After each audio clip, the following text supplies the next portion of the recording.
जितनी स्विट्जरलैंड की total population है उससे ज्यादा इंडिया इंजीनियर्स प्रोड्यूस कर देता है। उसके बाद भी रिसर्च एंड इनोवेशन में स्विट्जरलैंड नंबर 1 पे है। इंडिपेंडेंस के बाद से रिपब्लिक ऑफ इंडिया ने 0 नोबेल लॉरियट्स प्रोड्यूस किए इन साइंस। यूएसए ने 100+ कर दिए। ASER की रिपोर्ट के हिसाब से 83% एजुकेटेड इंडियंस एम्प्लॉयबल ही नहीं है।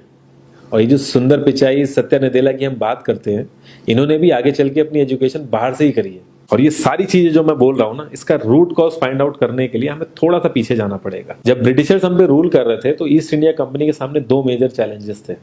एक कम्युनिकेशन विद इंडियन, दूसरा वर्कर्स और क्लर्क्स की बहुत जरूरत थी उन्हें। फिर थॉमस बेविंगटन मैकॉय ने हमें इंग्लिश एजुकेशन एक्ट ऑफ 1835 दिया, जिससे उनके दोनों पर्पस पूरे हुए। पहला, उनको बंदे चाहिए थे जो चुपचाप डेस्क पे बैठे, अपना काम करें, क्वेश्चंस ना करें और ज्यादा क्रिएटिव ना हो। Second, communication in English. English सबसे ज्यादा बोले जाने वाली लैंग्वेज नहीं है, उसके बाद भी इंग्लिश एक लैंग्वेज की बजाय एक क्लास बन गया इंडिया में। रशिया, चाइना, फ्रांस, ये सब जगह इतना ऑब्सेशन नहीं है इंग्लिश को लेके जितना इंडिया में है।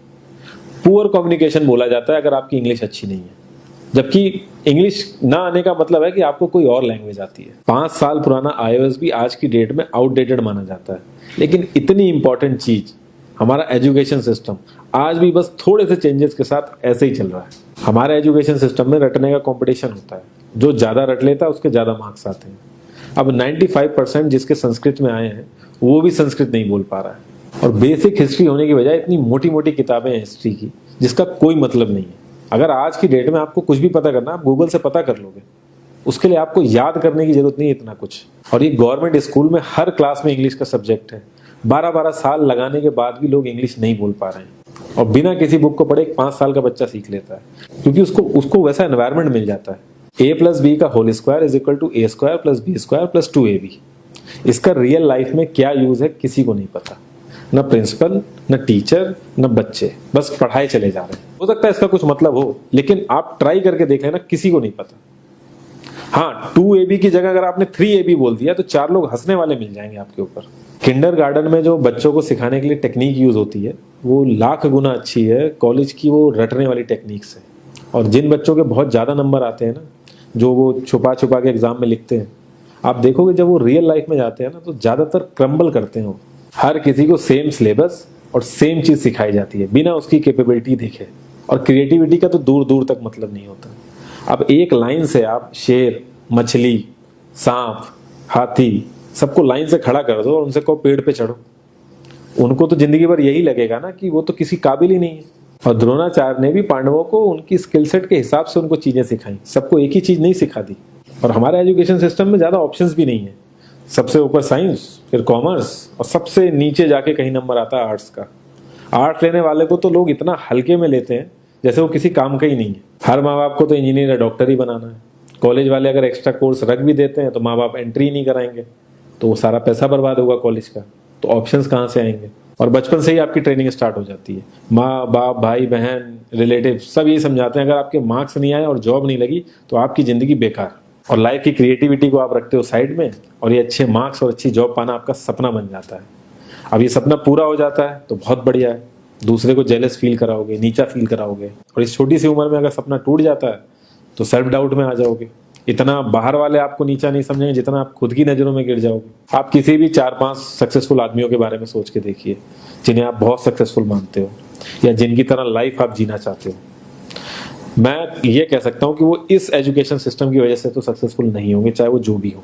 धीरू भाई अंबानी, विराट कोहली, आमिर खान, नरेंद्र मोदी, ये सब हमारे इस करंट एजुकेशन सिस्टम के ट्रैप में नहीं फंसे। इन्होंने खुद सीखा, खुद एजुकेट हुए और खुद आगे बढ़े। किसी कंपनी के सीईओ को अगर ये कहा जाए कि आप अपनी कंपनी के सारे डिपार्टमेंट में इंटरव्यू दीजिए, तो कोई गारंटी नहीं है कि वो सारे डिपार्टमेंट के इंटरव्यू निकाल लेगा। और ये भी हो सकता है कि वो आधे से ज्यादा डिपार्टमेंट के लिए क्वालिफाई ना करे एजुकेशन वाइज, लेकिन वो पूरी कंपनी चला सकता है। तो ये जो एक स्किल है, इसके बारे में बात क्यों नहीं होती? लोग अपनी 25% से ज्यादा जिंदगी इस करंट एजुकेशन सिस्टम में लगा देते हैं ताकि अपने से कम पढ़े लिखे आदमी की कंपनी में जाके उसके सपने पूरे कर सकें। इंडिया का जो करंट एजुकेशन सिस्टम है, अगर वो इतना ही अच्छा है तो जो भी सेलिब्रिटीज हैं, पॉलिटिशियंस हैं, वो अपने बच्चों को बाहर क्यों भेज रहे हैं पढ़ने के लिए? इनफैक्ट पॉलिटिशियंस के साथ तो ऐसा करना चाहिए, जिस एरिया से वो जीते हो उसी एरिया के गवर्नमेंट कॉलेज में उनके बच्चे को पढ़ना कंपलसरी हो जाए, तभी वहां के गवर्नमेंट कॉलेज सुधर सकते हैं। 368 प्यून की जॉब के लिए 1.5 लाख ग्रेजुएट और 24,968 पोस्ट ग्रेजुएट ने अप्लाई किया। मैं IAS PCS की तो बात नहीं करता हूँ, वो तो एक पैशन की बात होती है, लेकिन कुछ लोग 5-5, 6-6 साल से तैयारी कर रहे हैं कि कोई भी गवर्नमेंट जॉब मिल जाए उन्हें। उनसे पूछोगे क्यों ऐसे इतने टाइम से लगे हुए हो, तो वो एक ही चीज़ बोलेंगे कि जॉब सिक्योर है। मतलब आप काम नहीं भी करोगे तो आपको निकाला नहीं जाएगा।